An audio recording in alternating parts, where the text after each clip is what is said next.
Live, the monthly web show for higher education professionals who are armies of one or work in small teams. We broadcast on the Higher Ed Live Network, a product of EdUniverse Media. Tune in to Solo Live at 1 p.m. Eastern, the third Wednesday of every month on higheredlive.com, and join the conversation on Twitter using the Solo Live hashtag.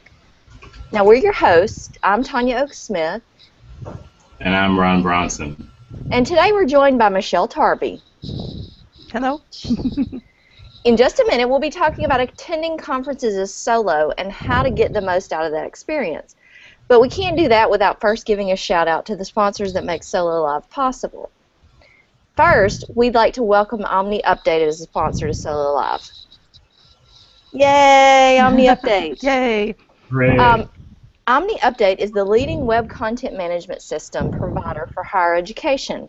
The company's web CMS, OU Campus, is secure and scalable with great tools and features, deployment flexibility, and an awesome user community. And we really, really appreciate Omni Update's support, definitely. Now, next month, mStoner, a marketing communications agency focused on higher education web strategy and development since 2001, is presenting a 3-part web analytics webinar series.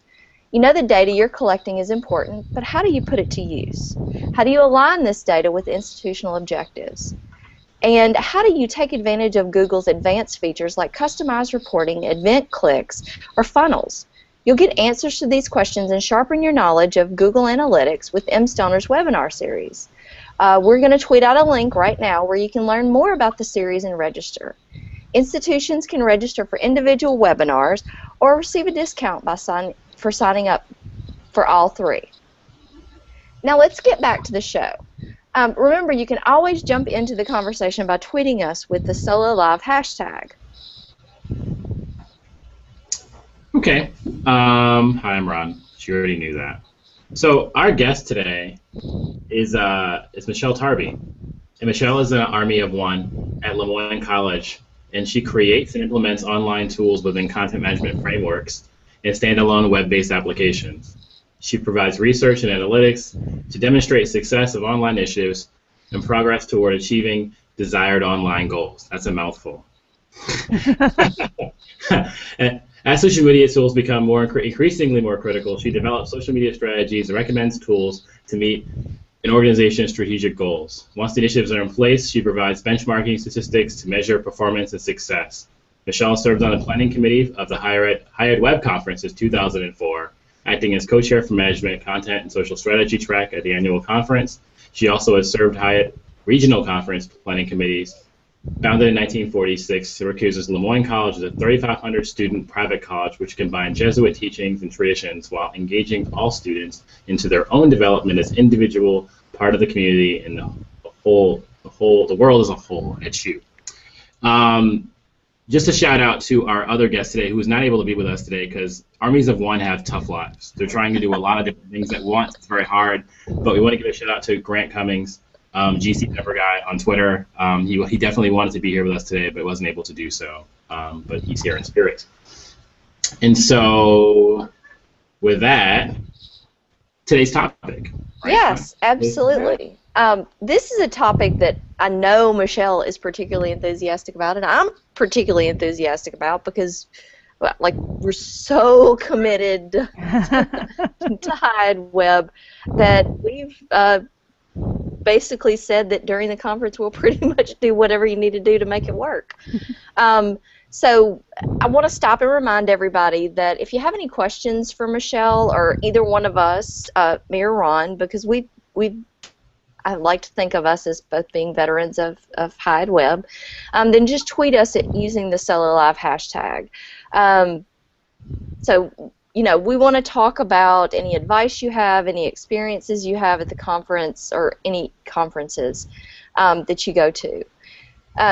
So, Michelle, at one point, and this was a question we originally sculpted for Grant, and I'm kind of upset that he's not able to be here, but like Ron said, it's kind of a bummer that comes with being a solo. Grant was a first-time, or will hopefully still be a first-time attendee at Hyatt Web. And you talked to us about your experience as a first-timer. So tell us about your experience. Well, the first time you're at the conference, it can be, especially as an Army of One, pretty overwhelming for a couple reasons. You're talking to all these great people that have so much more resources than you and so much more staffing, and you think, I'm never going to be able to do that. But you know what? As a solo, what you have to remember is, yeah, you can. Whether you're presenting about something you've done, whether you're just sitting around chatting with somebody, sharing your experience, you have to be confident that you can do it. It's a real energizing experience, but it can be a little intimidating. So what you really have to do is just jump in and get to know people. Now, do you have any advice? I mean, other than jump in and get to know people, because that can be intimidating, especially for somebody who can be an introvert. So how do you wedge yourself? I mean, people say a lot of the time that we're a very insular group. So how do you wedge yourself in there?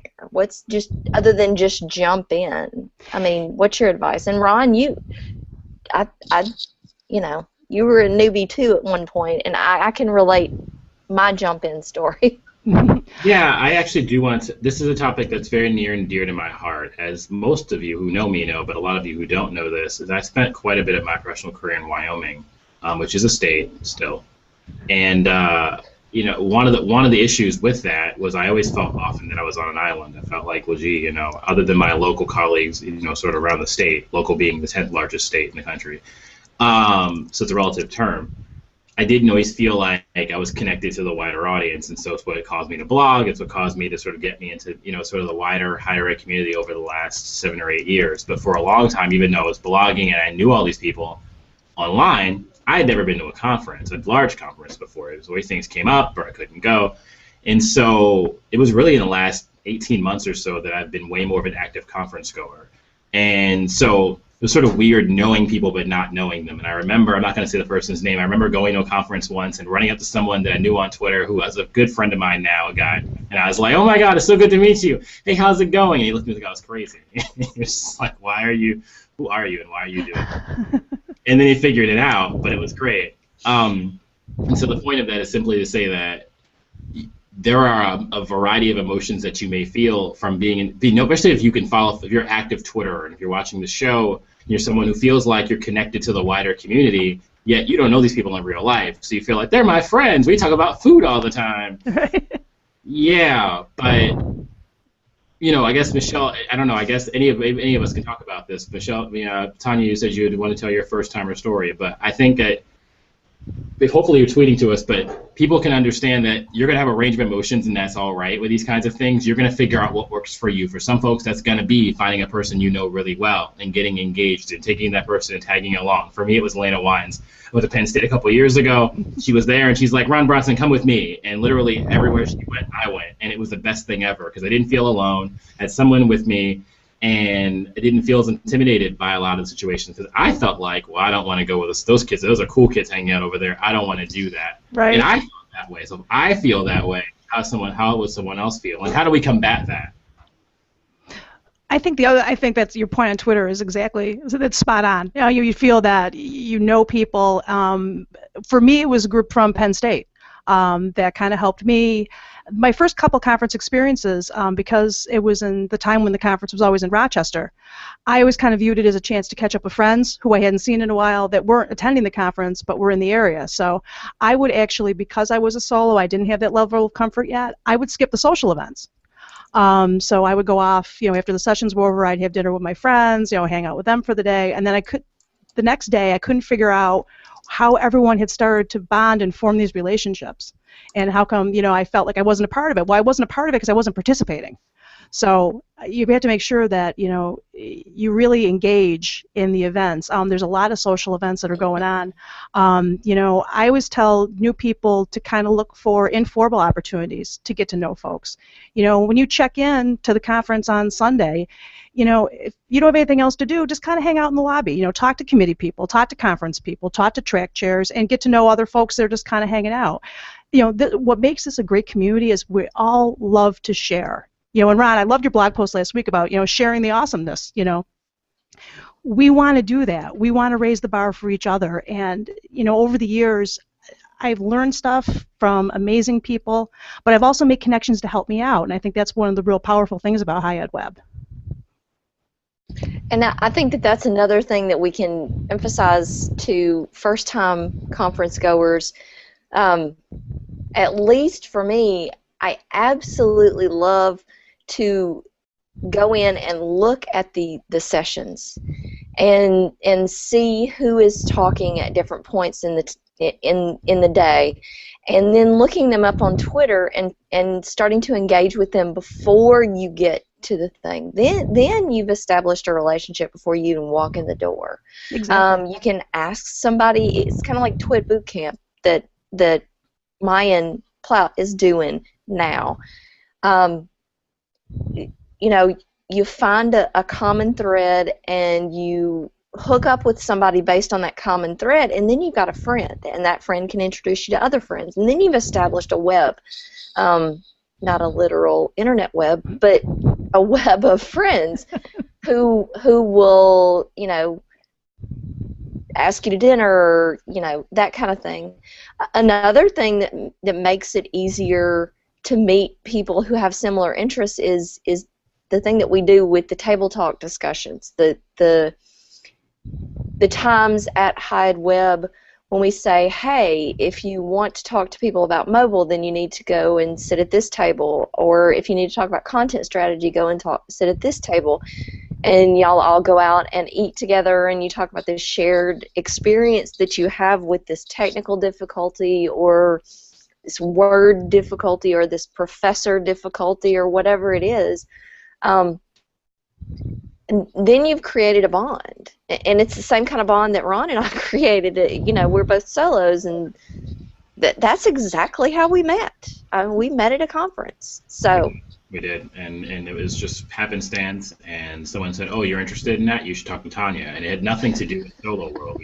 This happened 3 weeks after we left the conference, and I got an email from her for a video she saw of mine after this conference, and I didn't even know we got along all that when we talked. She was cool. She's like, all right, I'll help you, whatever, you want to do a regional, that's cool, okay, I'll email you, and then that was basically it. And then 3 weeks later, she's like, hey, can we talk about this video blog you did that I did on a whim after work one day? What I was saying, looking at the High Ed Web schedule on my computer right now, and we may tweet a link out to that, but here's one of the things I want to tell newcomers to High Ed Web, and you guys can echo this or add to it. One of the things that's important is there's a mixer that they do for all the conference attendees that's happening this year, right? Board members, right? Okay. Yes. I would encourage you to go to that. If you find like you're an introvert, you say, you know, I'm not really big on the social stuff, I'm just going for the work, I want to learn some things, I would still encourage you to go to that. Maybe you don't go meet 100 people, or 10 people, or 5 people. But here's the thing about that. Went last year, like I said, I know all these people, everybody on Twitter, oh, Ron Bronson, whatever, fine. I went to that event, I was hanging out with an ex-coworker of mine, actually a person who replaced me at one of my old jobs, and we were hanging out, having a great time, just talking, and I was perfectly fine hanging out with her the entire time. I met like 5 people who were sitting by me who just happened to come over, and they didn't know anyone either. They knew each other through just meeting and hey, we're playing ping pong, you should be on our team. You want to be on our team? I said, sure, I'll be on your team. We had a great chat, we talked that evening, it was great. And you just, again, the stuff you're hearing about the community being open, the community being welcoming is not just hyperbole, it's not people just saying this to you because they're on the board. I'll tell you as someone who's not involved in that world, that it's, but just for people to understand, because again, if you're sitting at home, you think, or you see this video later and you think, okay, that's not me though, I can't do that. You can be as involved, or as involved as you want to be, or as, you know, not involved as you want to be. But it's really truly up to you. If you raise your hand and say, hey, I'd like to be interested in this, if you go up to the front desk when you register in the middle of a session or something, and someone's sitting there and you say, hey, I want to be really involved, they're going to get you involved, whether it's hooking you up with somebody who's more involved or whatever else. Trust me, this is all a volunteer organization. Folks want people who want to work. So feel emboldened to do that. But I guess what I'll ask, the next question, Michelle, you can answer this, is, so you're a newcomer, and you're looking at the schedule and you're intimidated by everything on the schedule, right? All these tracks, all these different things you want to learn. what would your tip be for someone who's new, who's looking at all of this thinking, well, this is a lot. People are great, but gee, this is a lot of stuff. Where do I even break this down? There is a lot of stuff, and it gets bigger every year, which I think can be incredibly intimidating. Much as it pains me to say it as a proud track chair, I always tell people to try to go to something in each of the tracks. You know, even if you don't think you're a real technical person, try one of the TPR tracks. Because the first time you're sitting in one of those sessions and you get it and you're following along and you see how it applies in your job, it's really powerful. And, you know, and you're going to remember that. I can still actually remember the first TPR track I sat through and really got something out of it I could use. So don't feel you have to limit yourself into one box. And that's actually one of the real advantages of being a solo is you don't have to do that. So try to experience everything. The other thing is, at the end, on Wednesday of the conference, in each track, there will be a best of session that's determined by your evaluation. So I guess that's one pitch to put out there for newcomers. You'll think people are hammering away at evaluating these sessions. Well, the reason why we do that is because that's really important. Your feedback is important, and your feedback determines which are the most powerful presentations of each of the tracks. So if you miss something, you'll still be able to see that on Wednesday morning. So that's good. But, you know, as I said, don't try to limit yourself. Don't try to fit yourself into a box. Try to experience as much as you can, and don't be intimidated. I agree, and I hope that we've kind of answered Moonball's question, who says any tips for someone who is a bit shyish, especially at a conference where people have already strong connections. And I think we've kind of touched on that. Another thing that I would say, and this is a call out to people who are established at this conference, or people who are established at every conference, people who are old hats, people who have experienced this conference for years and who are involved as volunteers, or who are not, the rock stars in this community. I challenge you guys to find somebody who looks like they don't belong, right, who looks like they don't fit in, who looks like they would rather be anywhere than where they are, because we don't want to make them feel like they would rather be anywhere. We want them to feel welcome, and we want them to come in, and we don't want them to have the impression that we're this group of people who don't want new people, because you never know where your next new idea is going to come from. So, Michelle, do you have any hints for how veterans can help people? I think you're absolutely right, because I think we do. I think we get kind of not stuck in our groups, but we're so passionate about what we do, and we interact so well, you know, in the online world and in past conferences. You get there, and it's like this big camp, and you're all excited to see people, your old friends. So you really do have to remind yourself, you know, there are new people out there. I know one of the things they've done in the past, like at the orientation, they ask people to raise their hand if they're a first-time attendee. If you've been there before and you're a veteran of the conference, you know, take a look around, see somebody sitting, you know, close to you, and just make the effort to say, hey, you know, anything I can do to help you out, you know, just chat with them, you know, where they're from, what their interests are, you know, what they're looking to get out of the conference, any tips, you know, you could provide them. You know, that human connection's huge. You know, we always talk about being human. Here's one way we can do it. Yes, I totally agree with that, and I've been trying to do that on Twitter, honestly. If I see somebody who says, I don't know how to exactly mesh, or I need advice on how to go to this conference, or whatever, because I think that's an obligation that we have as people who are in the community and established. Or maybe not. I don't know. No, I think it is. I really do think it is, because I think what sets this conference apart, I'm sure if I said it earlier, it's by us. It's by web professionals for web professionals. You know, none of us are getting paid to do this. You know, it's volunteer. So the more we can spread that out, and the more we can share that, you know, that's very powerful. So I think that it's a powerful component we can't overlook. Yes, absolutely. Okay, we're waiting on any questions from you guys, or any hints or helps. So just remember, Moonball. We'll look out for you, Moonball. You will be totally welcomed in. You will be fine. And what I would tell newbies too is, you see two people here. Ron's not going to be at Hyde Web 13, which boo. Yeah. But you see two people here who are perfectly, you know, I want you to come up to me, and I want you to talk to me, and I want you to tell me that you think I'm full of bull when I talk about being human, because that's an awesome thing. or, you know, you don't understand what we do and why we do it. Or you just need to find the bathroom. Right. Chances are I'm looking for the bathroom too. Or you know, when's snack? You know, when's snack? Where's the coffee? Oh, God, right. Where's the coffee? You know, so just come up to us, any one of us, because we'll all have on Hired Web gear too, the people on the committee. So we're easily recognizable. But Ron, I'm going to pitch it to you. Go ahead, Michelle. I said we'll have badges, you know, and well, the badges also have the Twitter handles on it. So if you may not remember, my first name's Michelle. You may remember Tarbm. So. Yes, yes. And it's funny, and you can. It's last year at Hired Web, somebody came up to me and asked me if I was Mayan, and that was very interesting because if you know both of us. I wish I had a picture of Mayan. I could hold up right here. But I'm going to pitch it to Ron, and I know you're not going to be there, but I'm sure you're going to be watching the back channel and everything. So tell me what you're going to watch especially.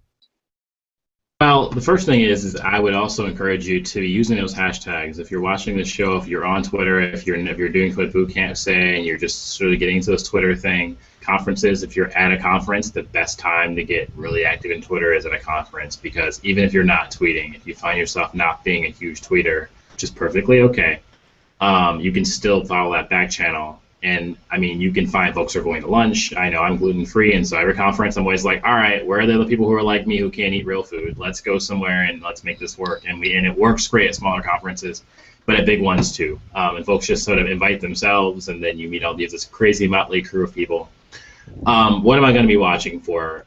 All of the things, but so to be completely honest, I'm sort of, I mean, looking at the schedule, I think that really there are just so many tracks this year. You know, there isn't going to be a I wanted a explosion track, and they rejected my proposal for an explosions track where you can just blow things up.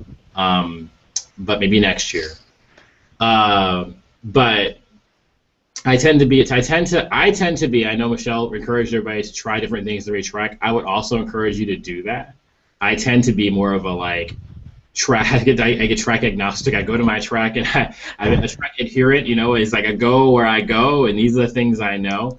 I did want to say something. I want to tell you one thing though that's important. I think for solo specifically, we're sort of trying to encapsulate this for all kinds of first timers because I think that it's the same. It's a relevant conversation to everyone. But I'd say for solo specifically, I know that I often felt, Michelle touched on this, I often felt in the past, being at small institutions, not having the resources, a feeling like the conversations became less relevant to me as time went on. You go to different chats, and they're like, oh, we did this amazing thing. Look at all the money we spent. We're amazing. And not being able to do those kinds of things and feeling frustrated, like, well, gee, you know, I can't do that.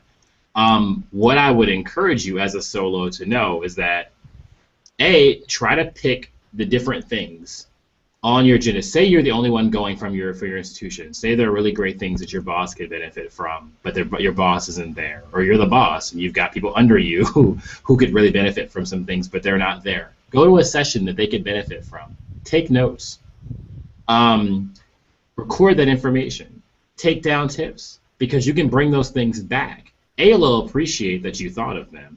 B, it'll help them activate them into, you know, a contact that they could have. Maybe after the talk is over, go to the person who gave the talk, and usually a long line, but you can go to a person and say, hey, I've got a person who does XYZ, or I do XYZ thing, or you'd be really great to talk to this person. I'm going to give my card. Hopefully, can you give me your card? I'd love to get in touch.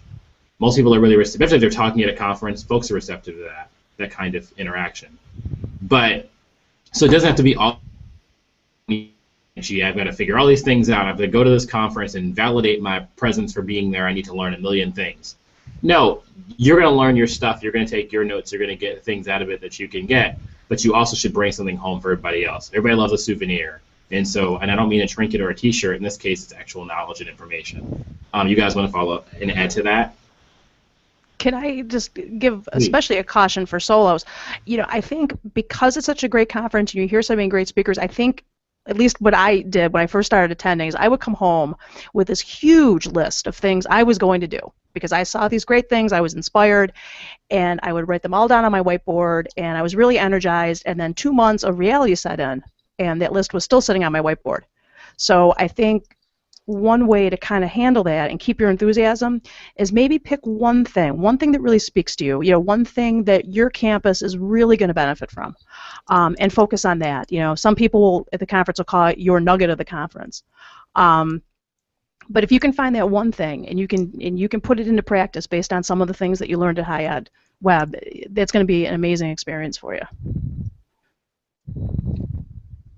I agree with that, and I think that that's one of the dangers that we have. I still do that. I still come home going, oh my God, like this Donna Tallarico had this awesome idea for something to do at Valentine's Day, and and then I rush headlong into it and don't realize that it's not entirely believable for my limited budget and resources and time and whatever. But I think you make several lists of things to do after you leave a conference.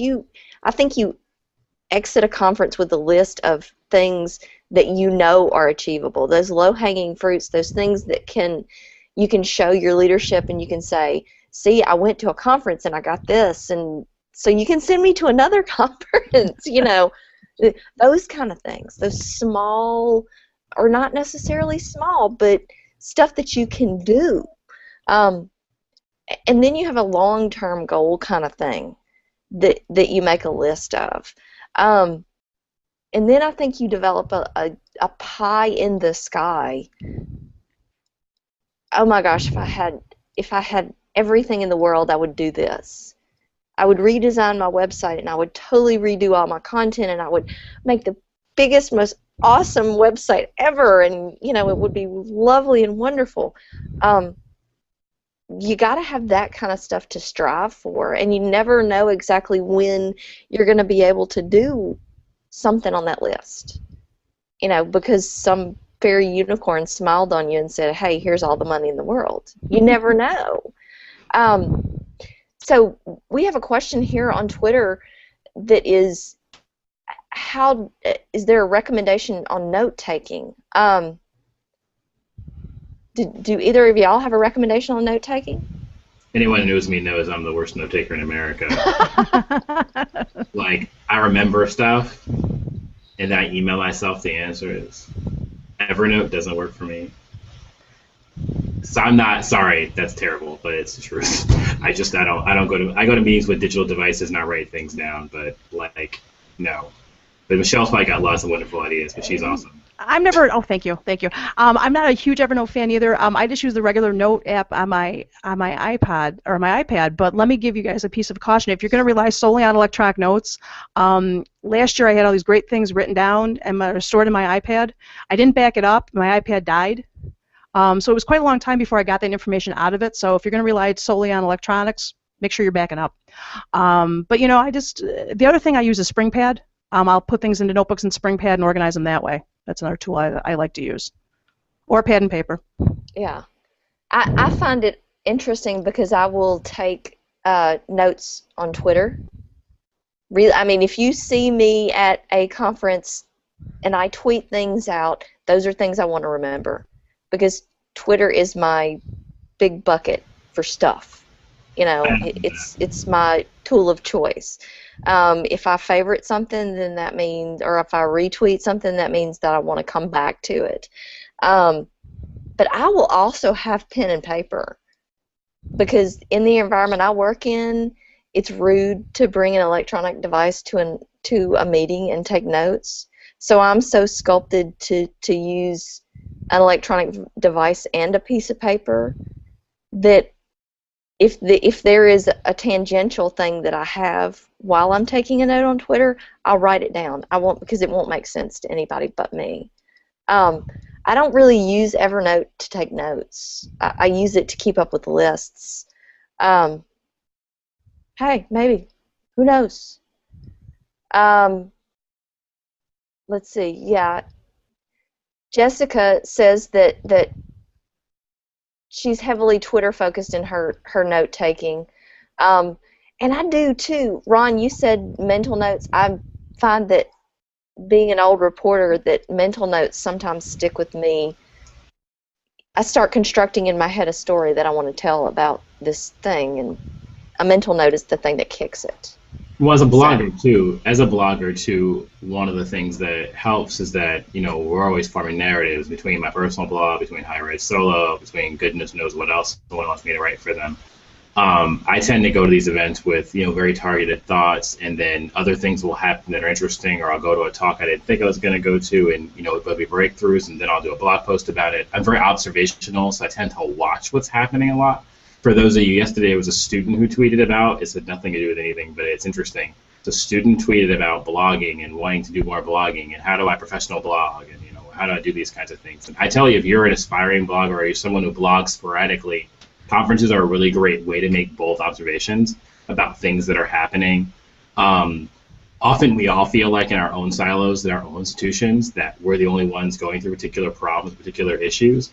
And even if you don't talk to someone to commiserate, which you will often do at conferences, it's a really great way to hear the pain points that folks are having, to find out the ways they solve those issues, whether in small ways or in larger ways, and to take those breakthroughs and to use them mentally, write them down or otherwise, as ways to seed your own thought process. And sometimes I find blogging to be a really great way to do that.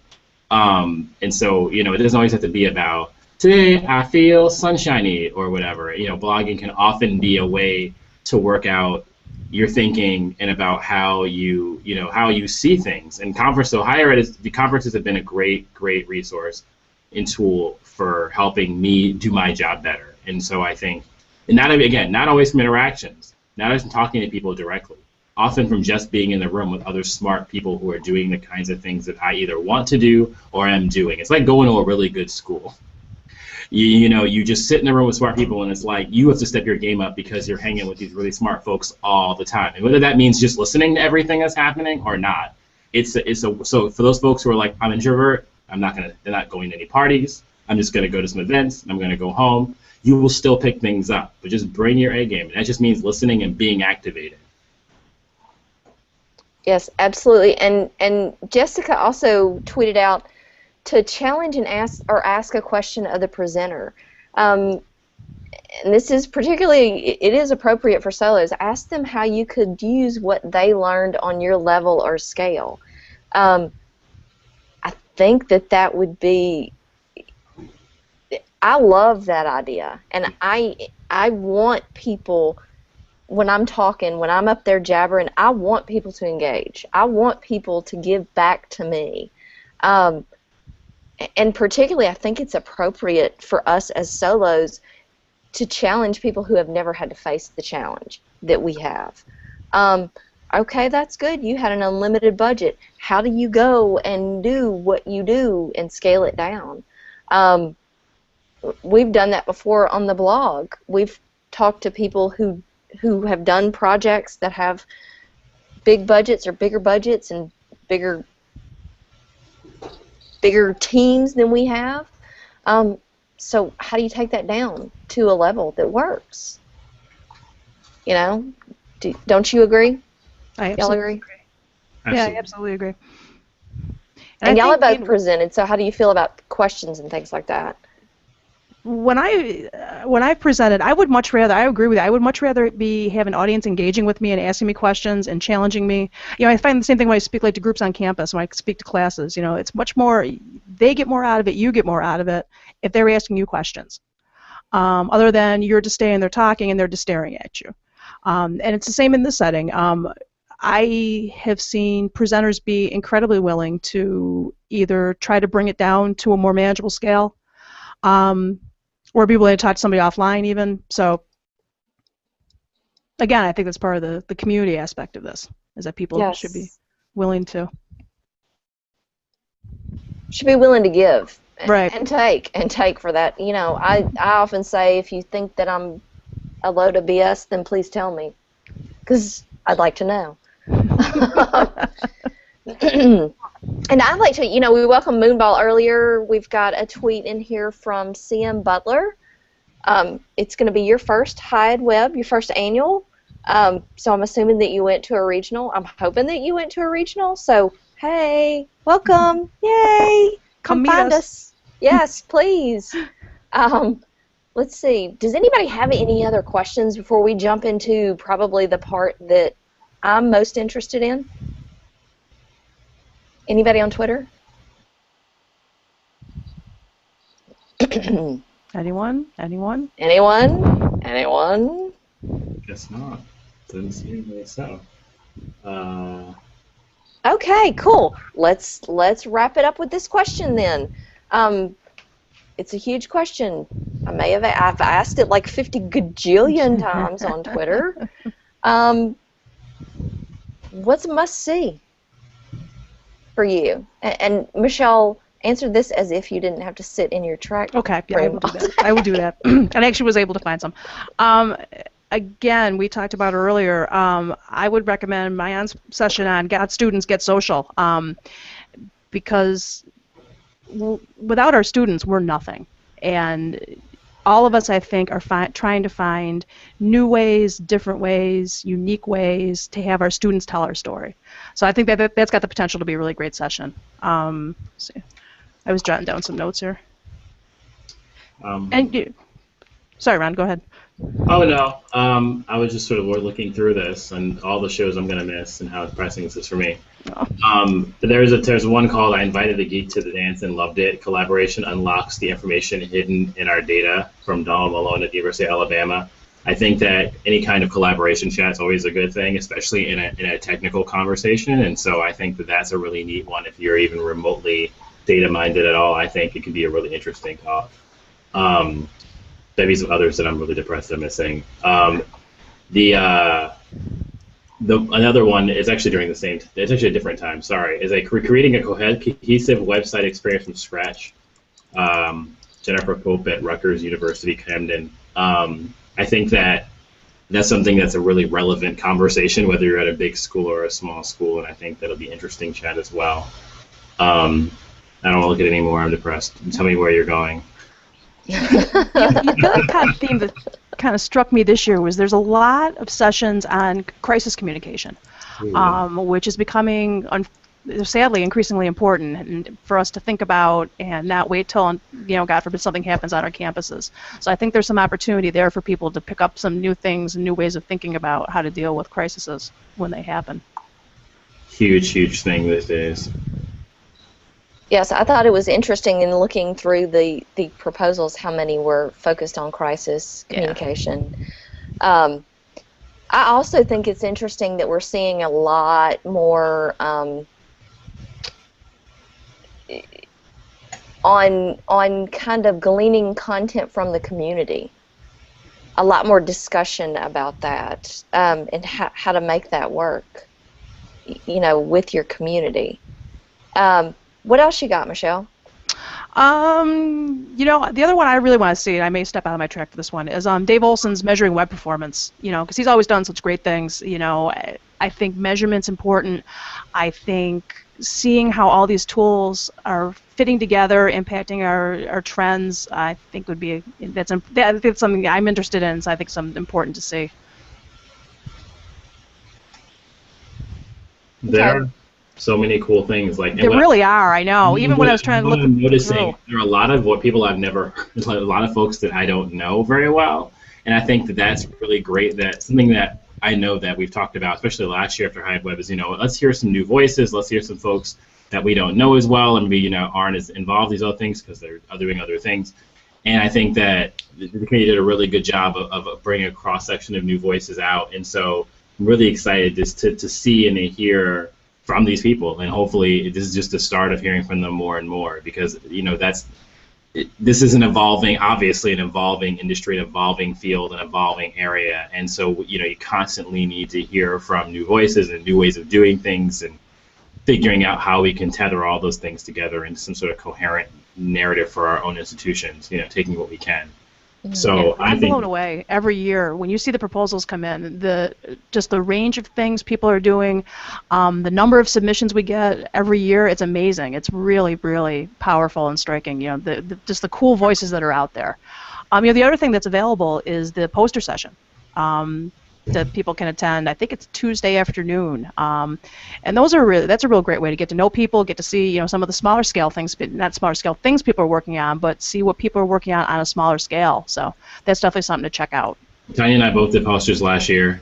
It's a really great opportunity for you to meet people, you know, on a one-on-one basis. It's like doing a talk, but the person's right there in front of you, so they can tell you as in depth as they want or as little as they want to know. And so it's really great. They usually takeaways that you can take away from there, and so it's kind of like being at a vendor fair, but full of information. So it's really a great. It's just perfect. It's really a great opportunity for the folks who are like, I don't really want to be in a big room. You know, I don't know all these people. The poster sessions are absolutely worth your time. There's not anything else going on during that time. It's a completely separate thing, and so you definitely want to check that out. Probably one of the most underrated parts of the conference, I think, in terms of. I agree, and I equate it to a science fair for us. That's fair. Because you've got people milling around and talking, and you can play off. I think it's a great way for somebody who's never presented to try to present, honestly, because then you can kind of focus on your own comfort level, and exchanging and interfacing with one person, you know, one-to-one. It's a dialogue, and so I can give you what I can give you, and then you can ask questions of me, and it's very personal. So I just tweeted out the link to all the poster sessions because they're always great, and you can always find something that relates to what you do. I'm going to put in a plug for a session that I'm going to be involved in that I would encourage everybody to come to. It is Challenge Schmalenge. We've got this, Women Paving Their Own Way, because I know that in the past year we've seen so much discussion about the space for women in the profession.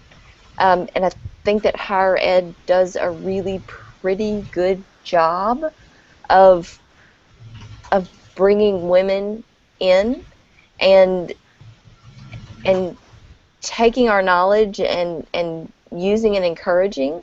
And so we're going to be talking, Karine Jolie is going to be talking with us, a group of like 8 or 9 of us, all in different phases of our lives, about how we got to where we are and how we can encourage others to get to where we are. Because I think that's, you know, I mean, you've seen throughout the theme of this show is encouraging people, I think. Right, Ron? Absolutely. You're so I think that that's a good session, and not just because I'm involved, but because some excellent women that I appreciate greatly are involved as well. Okay. Well. All right. All right. Well, I thank Michelle for being on the show today. Oh, you're welcome. We appreciate you being here. And we want to tune in tomorrow night for Higher Ed Live, where host Mark Greenfield is going to be who happens to be the chair of the annual Higher Ed Web Conference. We'll be discussing the flattening of higher education. That's tomorrow at 7 p.m. Eastern, same bat channel, different bat time. As always, you can watch more shows from the Higher Education Pros in the archive located at higheredlive.com. We want to thank everyone who's tuned in, and we'll see you guys on Solo Live next month. Thanks, and have a great one. Or we'll see